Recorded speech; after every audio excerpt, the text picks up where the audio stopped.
ሰላም ጤና ይስጥልን የተወደዳችሁና የተከበራችሁ በዓለም ዙሪያ የምትገኙ የጣና ቴሌቪዥን ቤተሰቦች እንደምን ዋላችሁ። አክብሮታዊ ሰላምታችን በያላችሁበት የምድር ዳርቻ ሁሉ ከጣና ቴሌቪዥን ዜና ክፍል ይድረሳችሁ በማለት የሚያዝያ 19 ቀን 2018 ዓ.ም የጣና ቴሌቪዥን የምሽት ዜናችንን ይዘንላችሁ ቀርበናል። እስከ መጨረሻው ከኛ ጋር ስትቆዩ የምትሰሟቸውን መረጃዎች ዋና ዋናዎቹን አስቀድመን እናስደምጣችኋለን። የአማራ ፋኖ የተጋድሎ ውሎ በድል ታጅቦ በቀጠለባቸው ጎጃምና ጎንደር ቀጠናዎች የተደረጉ ተጋድሎችና ውጤታቸውን በዜናችን አሰናድተነዋል። የዕለቱ ተጋድሎ ሙሉ መረጃ በቀዳሚነት የሚደመጥ የግንባር መረጃችን ነው። የአማራ ሕዝብ ከልጆቹ ጋር በነጻነት ባደረገው ውይይት በነጻነት በአገራችን እንዳንንቀሳቀስ አድርጎናል። አሁን ደግሞ በቀያችን በድሮንና ከባድ መሳሪያ ጨፍጭፎናል። ከቀያችንም በማፈናቀል ላይ ስላለ ልጆቻችን ቀድማችሁ ገብቷችሁ ትግሉን ወልዳችሁ እዚህ ስላደረሳችሁ እናመሰግናለን። ደርሳችሁልናል። ከዚህ በኋላ ለትግሉ የሚገባውን ድጋፍ አጠናክረን እንቀጥላለን ሲል ለልጆቹ ያለውን ድጋፍና ምስጋና ችሯቸዋል። ሌሎች አይደፈር የተባሉ ጥያቄዎችንም ለልጆቹ በግልጽ ጠይቋል። በመላው አማራ ግዛት የተደረጉት ህዝባዊ ንቅናቄዎች በዜናችን በዝርዝር ይደመጣሉ። የአማራን ህዝብ በብሔሩና በአገር ሰሪነቱ ምክንያት አምርሮ የሚጠላው የብልጽግናው ስርዓት በአማራ ተወላጆች የህሊና እስረኞች ዙሪያ አዲስና ጥብቅ መረጃ ዛሬ ከመሸ ወጥቷል። ይህ መረጃ ምንድነው? በእስረኞቹ ጉዳይ ያልተሰሙ መረጃዎችን በዜናችን አሰናድተን ቀርበናል። ትሰሙታላችሁ። በምስራቅ ጎጃም ሲካሄድ ዋለው የቢቡኝ ቀጠናው ተጋድሎ ሙሉ መረጃ በዜናችን የሚደመጥ ሌላው መረጃችን ነው። ዝርዝሩ ሰዓቱ ሲደርስ ይቀርብላችኋል። የተወደዳችሁና የተከበራችሁ የጣና ቴሌቪዥን አድማጭ ተመልካቾቻችን እነዚህንና ሌሎች የግንባርና የትንታኔ ዘገባዎችን ይዘናል። እስከ ዜናዎቻችን ፍጻሜ ድረስ አብራችሁን እንድትቆዩ እየጋበዝን ወደ ዝርዝር ዜናዎቹ እናልፋለን።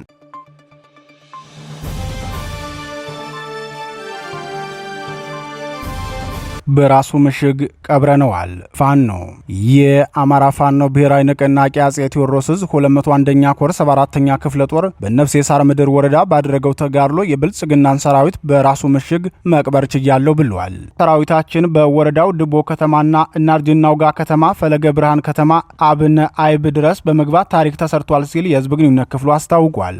የ201ኛ ኮር 74ኛ ክፍለ ጦር አንደኛ ሬጅመንት ነፍሴ ሳር ምድር ወረዳ ድቦ ከተማን ከብልጽግናው ሰራዊት ማስለቀቅ የቻለ መሆኑን የገለጸው የህዝብ ግንኙነት ክፍሉ የብልጽግና ሰራዊትም ድቦ ከተማን ለቆ እስከ ዶማ ከተማ ድረስ ፈርጥጦ መግባቱ ታውቋል። በዚህ ውጊያም ከ15 በላይ የብልጽግናው ጥምር ጦር አባላት በፋኖ እርምጃ ተወስዶባቸዋል። ሌላው ፋኖ ውጊያ ያደረገበት በዚሁ ሳር ምድር ወረዳ አቡነ አይብ በሚባል ንዑስ ከተማ ሲሆን የክፍለ ጦሩ 5ኛ ሬጅመንት ለሰዓታት የቆየ ውጊያ በማድረግ ጠላት ለዓመታት ይዞት የነበረውን የቁም ምሽግ በመስበር ከቤተ ክርስቲያን ወጥቶ እንዲፈረጥጥ ማድረግ ተችሏል።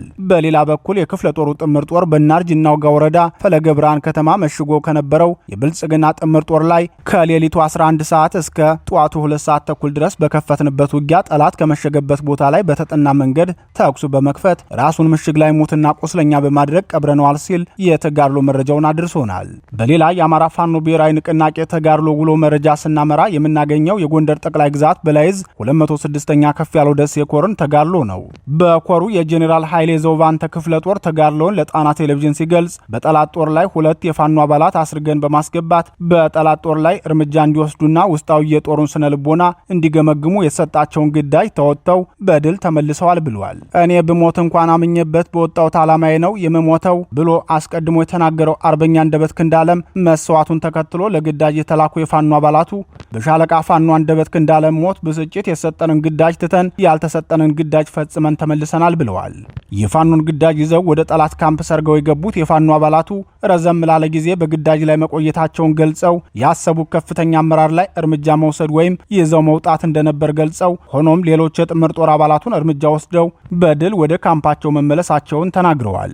ፋኖ ሽሽጉ ንጉሴና ፋኖ ጠጊ ያመኑ በቆይታቸው ይሰጡት ስለነበረው ግልጋሎትና ግዳጃቸውን በብቃት በመወጣታቸው ካፋብን ጎንደር ጠቅላይ ግዛት በላይዝ 206ኛ ከፍ ያለው ደሴ ኮር ጄኔራል ኃይሌ ዘውባንተ ክፍለ ጦር ዋና ወታደራዊ አዛዥ ኮሚሽነር አበበ መልኬና ምክትል ወታደራዊ አዛዥ ሻምበል ማርያ አስራት ማበረታቻ የገንዘብ ሽልማት ተበርክቶላቸዋል ሲል የክፍለ ጦሩ ህዝብ ግንኙነት ክፍል ያደረሰን መረጃ ያመላክታል።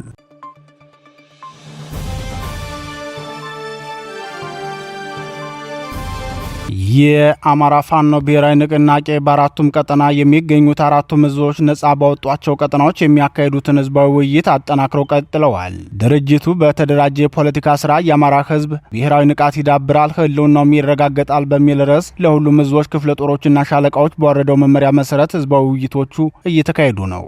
የጎንደር ጠቅላይ ግዛት በላይ ዕዝ 206ኛ ከፍ ያለው ደሴ ኮር ከትናንት እስከ ዛሬ ያካሄደውን ህዝባዊ ውይይት አስመልክቶ ሲገልጽም ወጣቶች፣ ሴቶች፣ አርሶ አደሮች፣ የመንግስት ሰራተኞችን ጨምሮ በርካታ ህዝብ ተሳታፊ ነበር። በዚህ ህዝባዊ ንቅናቄም በውይይቱ የተገኙ ተሳታፊዎች ስለ ፋኖ ድርጅታዊ አንድነት፣ ስለ አማራ ህዝብ ርስትና ማንነት፣ ስለ ትግሉ አሁናዊ የእድገት ደረጃ፣ የሰራዊት ወታደራዊ ዲሲፕሊንና ትግሉን ስለመደገፍ የመሳሰሉት ሀሳቦች ተነስተው ውይይት እንደተካሄደባቸው የህዝብ ግንኙነት ክፍሉ ለጣና ቴሌቪዥን ተናግሯል። ፋኖ በ3 ዓመት ትግሉ ያሳካቸው ድሎች፣ የትግሉ ሳንካዎች፣ ድርጅታዊ ተግባሮች፣ ከማህበረሰቡ ጋር ያለው ግንኙነት፣ የብልጽግናው ምርጫና ጦርነት ፕሮጀክት ጨምሮ በርካታ ጉዳዮች በውይይቱ የተነሱ ተጨማሪ ነጥቦች መሆናቸውም የህዝብ ግንኙነት ክፍሉ ገልጿል። በዚሁ የፋኖ ህዝባዊ የንቅናቄ መድረክ የተካሄደበት የጎጃም ቀጠና በምስራቅ ጎጃም ዞን ቢቡኝ ወረዳ ኮረብታ ቀበሌ ከተማ ላይ የአጼ ቴዎድሮስ ዕዝ 201ኛ ኮር የአርሶ አደሮች መድረክ ሲካሄድ ሰንብቷል። የኮሩ ህዝብ ግንኙነት ኃላፊ ፋኖ ሀብታሙ የሱፍ ለጣና ቴሌቪዥን በላከው መረጃ ካፋብን በሰጠ አቅጣጫ መሰረት 201ኛ ኮር በተቆጣጠራቸው ነጻ ቀጠናዎች የአርሶ አደሮች መድረክ በተለያዩ አካባቢዎች በድምቀት ተካሂዷል። የህልውና ትግሉን በተደራጀ መንገድ ጫፍ ለማድረስ ከባለድርሻ አካላት ጋር ለመወያየት የሚያስችል ሰነድ በመድረኩ ቀርቧል ብሏል። በዚሁ ህዝባዊ መድረክ ላይ ከተገኙት መካከል አንድ አስተያየት ሰጪ ቀደምም በአባቶቻችን በአያቶቻችን በቅማንቶቻችን ትግሬ ዘመቻ ወልዶ ዘመቻ እያሉ አባቶቻችን እየሄዱ ተጋድሎና ኢትዮጵያን ሰላም አድርገው የሚመጡ እነሱ ነበሩ። ዛሬው ምን ይኮተኩተኛል? እንዴት ሀገራችን እንዲሆነች እንዴት እንደዚህ ሆነች እያልኩ ይኮተኩተኛል። እኔም ራሴ እንደው ለመሄድ አስባለሁ። ደክሜ አይኔ ጠፍቶ እንጂ አሁንም ዛሬውም ተናንተ ጋር ብሰልፍ በጎናችን ይወዳሉ። ግን ማለት ነው በሌላው ያለው ሁላ ወደ እናንተ መጥቶ እንደሚገጥም እኔ አምንበታለሁ። በዚህ ባያስተሩ እርግጠኛ ነኝ። አሁንም ይሄ ነው፣ በጎናችሁ አለን። እናንተ ማትራቁን እኛም አንርቃችሁ። ይሄ ነው በቃ። የአማራ ፋኖ ብሔራዊ ንቅናቄ ህዝባዊ ውይይት መድረኩ በሸዋ ጠቅላይ ግዛትም ቀጥሎ በመዋል ሸዋ ጠቅላይ ግዛት አሳምነው ዕዝ ነጻ ባወጣቸው የሸዋ አካባቢዎች ሰፊ ህዝባዊ መድረክ መካሄዱን የዙ ህዝብ ግንኙነት መምሪያ አስታውቋል። የዙ ህዝብ ግንኙነት መምሪያ የህዝባዊ ንቅናቄ መድረኩን መረጃ ለጣና ቴሌቪዥን ሲገልጽም ፖለቲካ መሪ ሆነው የትጥቅ ትግላችን ህዝባዊ መሰረቱን እያጸና ይሄዳል። በመድረኩ ላይ በርካታ የአካባቢው ነዋሪ፣ አርሶ አደሮች፣ ነጋዴዎች፣ የሀገር ሽማግሌዎች የተገኙ ሲሆን በዋናነት የህልውና ትግሉና ሂደቱ የአማራን ህዝብ ደህንነት ለማስከበር ፋኖ እያደረገ ስላለው ተጋድሎና አሁናዊ የብልጽግናው ስርዓት አቋም ገለጻ ተደርጎባቸዋል ብሏል። በህዝባዊ የንቅናቄ መድረኩ ላይ የተገኙት የአካባቢው ነዋሪዎች በበኩላቸው አረመኔው እና ጸረ አማራው ስርዓት እስካሁንም በተለያዩ አካባቢዎች አጥፍቶናል፣ አፈናቅሎናል፣ ዘርፎናል፣ አዋርዶናል፣ በነጻነት በሀገራችን እንዳንንቀሳቀስ አድርጎናል። አሁን ደግሞ በቀያችን በድሮንና ከባድ መሳሪያ ጨፍጭፎናል። ከቀያችንን በማፈናቀል ላይ ስላለ ልጆቻችን ቀድማችሁ ገብቷችሁ ትግሉን ወልዳችሁ እዚህ ስላደረሳችሁ እናመሰግናለን።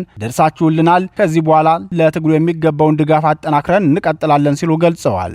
የህዝባዊ ውይይቱ ተሳታፊዎች አክለውም መንግስት አካሂዷል የሚለው ይህ ምርጫ ዳግም 5 ዓመት የአማራን ህዝብ ለመጨፍጨፍ የተጠራ የሞት ድግስ መሆኑን እናውቃለን። የአማራ ህዝብ በሰማይ ድሮን በመሬት መድፍ እየወረደበት የማጭበርበሪያ ምርጫ ካርድ አብረው አይሄዱምና እኛ አርሰንና ነግደን መብላት ከተከለከለን ልጆቻችን ከክልሉ ውጭ ካልተማሩና ካልነገዱ በሰላም አዲስ አበባን ጨምሮ ወደ ከተሞቻችን መንቀሳቀስ ካልቻለን የአማራ ህዝብ መጨፍጨፍ መቆም ካልቻለ ምርጫችን እንደ ህዝብ ይህንን ሰው በላ ስርዓት መታገል እንጂ ብልጽግናን ማስቀጠል አይደለም በማለት የስርዓቱን ነውረኝነትና የአማራን ህዝብ አቋም ገልጸዋል።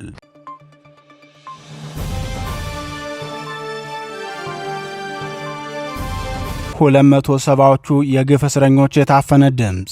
የብልጽግናው ስርዓት በአማራ ህዝብ ላይ ካለው ስር የሰደደ ጥላቻ የተነሳ በአማራ ማንነታቸው ምክንያት ብቻ በሺዎች የሚቆጠሩ አማራዎችን አስሮ እያሰቃየ መሆኑ ይታወቃል። እንደ መረብ ሚዲያ ዘገባ ደግሞ ከ270 በላይ ዜጎች በአማራ ማንነታቸው ታፍነው በግፍ እስር ላይ ሆነው ግፍና መከራ እየተፈጸመባቸው ይገኛል ሲል ዛሬ ምሽት አዲስ መረጃ ይዞ ወጥቷል። ጸረ አማራውና የአገረ መንግስት የፍርሰት መሐንዲሱ የብልጽግናው ስርዓት በአማራ ህዝብ ላይ የከፈተውን ሁለንተናዊ ጦር ጦርነት ተከትሎ በማንነታቸው ብቻ ተለይተው የታፈኑና የፍትህ ያለ በማለት ላይ የሚገኙ ከ270 በላይ የፖለቲካና የህሊና እስረኞች ግፍና መከራ የተፈጸመባቸው መሆኑን ሚዲያው ዘግቧል። የብልጽግናው ስርዓት ከፍተኛ ኢኮኖሚያዊ ቀውስ መፈጠሩን ተከትሎ የከተማ አመጽ እያሰጋው ቢሆንም በተለይም የድምፃዊ ቴዲ አፍሮ ወቅታዊ ጉዳይ አስጨንቆ ይዞታል።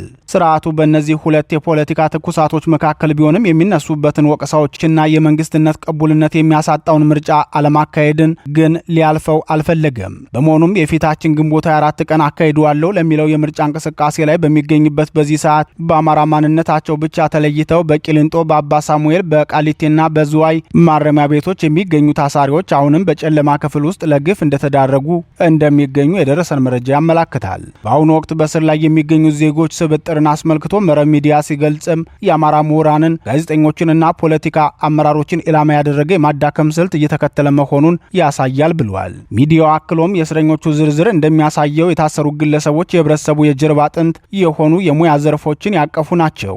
16 የሶስተኛ ዲግሪ ባለቤትና የሕክምና ዶክተሮችና ፕሮፌሰሮች፣ 8 ጋዜጠኞችና ደራሲያን ለምሳሌ ጋዜጠኛ ዳዊት በጋሻው፣ ጎበዜ ሲሳይ፣ መስከረም አበራ፣ ገነት አስማማውና ታዲዮስ ታንቱ ይገኙበታል። እነ ክርስቲያን ታደለና ዮሐንስ ቦያለውን ጨምሮ 5 ከፍተኛ የፖለቲካ አመራሮች፣ 7 የሃይማኖት መምህራንና ዲያቆናት እንዲሁም ጠበቆች፣ 4 ከፍተኛ መኮንኖችና ኢንስፔክተሮች በስርዓቱ በግፍ የታሰሩ ናቸው ሲል ይገልጻል። የህሊና እስረኞችን አስመልክቶ ሚዲያው ሲቀጥልም ቂሊንጦ የቀጠሮ ማረፊያ ቤት 154 እስረኞች፣ አባ ሳሙኤል የሚባለውና ከፍተኛ ጥበቃ የሚደረግበት አሰቃቂው እስር ቤት ውስጥ 98 እስረኞች፣ በቃሊቲ ማረሚያ ቤት 9 ሴት እስረኞች መሰረታዊ መብታቸው ተገፉ የሚገኙ ናቸው። ከአዲስ አበባ ውጭ በሚገኘው ዝዋይ ማረሚያ ቤት 9 እስረኞች ይገኛሉ ብለዋል። በሌላ ዜና ዋዜማ ሬዲዮ ዛሬ ምሽት ይፋ ባደረገው መረጃ የብልጽግናው ስርዓት ነዳጅ እጥረቱን ተከትሎ ሙስናና ጉቦን ለስርዓቱ ፖሊሶች በነጻነት እንዲሰሩ እንደፈቀደላቸው አስታውቋል። ሚዲያው በጉዳዩ ዙሪያ ሲገልጽም በነዳጅ ማደያዎች ውስጥ ስርዓት ለማስከበርና አሽከርካሪዎች በተራቸው ነዳጅ እንዲቀዱ ለማስተባበር የተመደቡ የትራፊክ ፖሊሶችና ጉዳዩ የሚመለከታቸው የስርዓቱ አካላት አሽከርካሪዎችን ያለ ተራቸው ነዳጅ ለማስቀዳት እስከ 5000 ብር ጉቦ እየተቀበሉ መሆኑን ሚዲያው በመስክ ምልከታው ማረጋገጡን ዘግቧል። በነዳጅ እጥረት ምክንያት ሰርቶ የሚያድረው ህዝብ ለከፋ ችግር ላይ መጋለጡ የሚታወቅ ነው። በዚህ ጉዳይም ስርዓቱን ድንጋጤ ላይ የጣለውን ዘገባ አልጀዚራ ትናንት መዘገቡ አይዘነጋም። ሆኖም ስርዓቱ ህዝባዊ ቁጣ ቢነሳብኝ ምሽግና ጋሻ ይሆኑኛል ብሎ ያሰበውን የጸጥታ መዋቅሩን የነዳጅ ችግርን ተከትሎ የራሳቸውን ጥቅም እንዲያስጠብቁ ሆን ብሎ ፈቃድ እንደሰጣቸው ድርጅቱ ያሳብቃል። ሚዲያው ዘገባውን ሲቀጥልም በህጋዊ መንገድ ነዳጅ ለመቅዳት የሚፈልጉ በርካታ አሽከርካሪዎች ነዳጅ ለማግኘት ለአምስትና ከዚያ በላይ ቀናት ሰልፍ ይዘው እየተጠባበቁ ቢሆንም ፖሊሶች ግን ገንዘብ ለሚከፍሏቸው መኪኖችን ያለተራቸው በማስቀዳት የትራንስፖርት ሰጪ ተሽከርካሪዎችን በሰልፍ ላይ እንዲቆዩና ከስራ ውጭ እንዲሆኑ እያደረጉ መሆናቸውን ትዝብቱን አስቀምጧል። በዚህም በነዳጅ ማደያዎች ከፍተኛ ስርዓት አልበኝነት ማስከተሉን ዋዜማ በጉዳዩ ዙሪያ ያነጋገርናቸው ምንጮች ተናግረዋል ብሏል።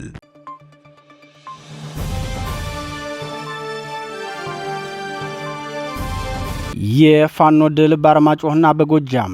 የአማራ ፋኖ ብሔራዊ ንቅናቄ ወታደራዊ ተጋድሎ ተጠናክሮ በዋለባቸው የጎጃምና የጎንደር ቀጠናዎች ፋኖ ድል መቀዳጀቱን አስታውቋል። አጼ ቴዎድሮስ ዕዝ በምስራቅ ጎጃም ዞን በ3 ግንባሮች ባካሄደው ውጊያ ታላቅ ድል መቀዳጀቱን ታውቋል። በቢቡኝ ወረዳ በዲጎ ከተማ ሰፍሮ በነበረው የብልጽግናው ሰራዊት ላይ ፋኖ በወሰደ የተጠናከረ እርምጃ የብልጽግናው ሰራዊት ከፍተኛ ሰዋዊና ቁሳዊ ኪሳራ አስተናግዷል። በዚህ ዕለት ፋኖ በወይን ውሃ ፈለገና መርጦ ዙሪያ ሰፊ ቀጠና ሸፍኖ በ3 ግንባሮች ውጊያ ማድረጉንም የዙ ህዝብ ግንኙነት መምሪያ አስታውቋል። በተጋድሎ ፋኖ በርካታ የብልጽግናውን ሰራዊት ሙትና ቆስለኛ ማድረጉን የገለጹት ምንጮቻችን ሰራዊቱ ሙትና ቆስለኛ የሆነባቸው የብልጽግናው አዋጊዎች ምሽጉን ለቀው ሲሸሹ ጉዳት ከደረሰባቸው አመራሮች ውጭ ሌሎች የሰራዊቱ አባላትን ይዘው መውጣት እንዳልቻሉ ተገልጿል። በዚሁ ቢቡኝ ወረዳ ዛሬ ረፋር ላይ ድጎ ከተማ ዙሪያ ተጨማሪ ውጊያ መደረጉን የገለጹት የጣና ቴሌቪዥን ምንጮች በድጎ ከተማ ዙሪያ ሞርተርን ጨምሮ በዲሽቃና በሌሎች ከባድ መሳሪያዎች የታገዘ ተኩስ ለሰዓታት ተካሂዷል ብለዋል። በዚህም መንገዶችና የህዝብ እንቅስቃሴዎች ሙሉ በሙሉ ተዘግተው እንደነበር ለማወቅ ተችሏል። ከፍተኛና ለአስጨራሽ ትንቅንቅ በተደረገበት የቢቡኝ ተጋድሎ በጨበጣና በቦምብ ውርወራ ምሽግ ላይ ጀብድ ሰርቶ በክብር የተሰዋ የፋኖ መሪ ስለመኖሩም ተገልጿል። የፋኖ መሪው ታሪክ ሰርቶ በተሰዋበት በቢቡኝ አውደ ውጊያ እርምጃ ከተወሰደበት የብልጽግናው ሰራዊት በተጨማሪ በርካታ የነፍስ ወከፍ መሳሪያዎች ከነተተኳሻቸው መማረካቸውን ምንጮቻችን ጨምረው ገልጸዋል።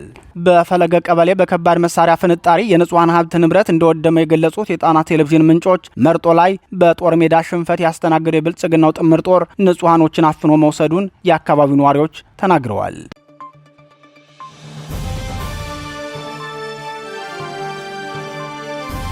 የተወደዳችሁና የተከበራችሁ የጣና ቴሌቪዥን አድማጭ ተመልካቾቻችን የጣና ምሽት ዜናችን የተከታተላችሁትን ይመስል ነበር። ምርጫችሁ ስለምታደርጉ እናመሰግናለን። ተሰናበትናችሁ። ጤና ይስጥልን።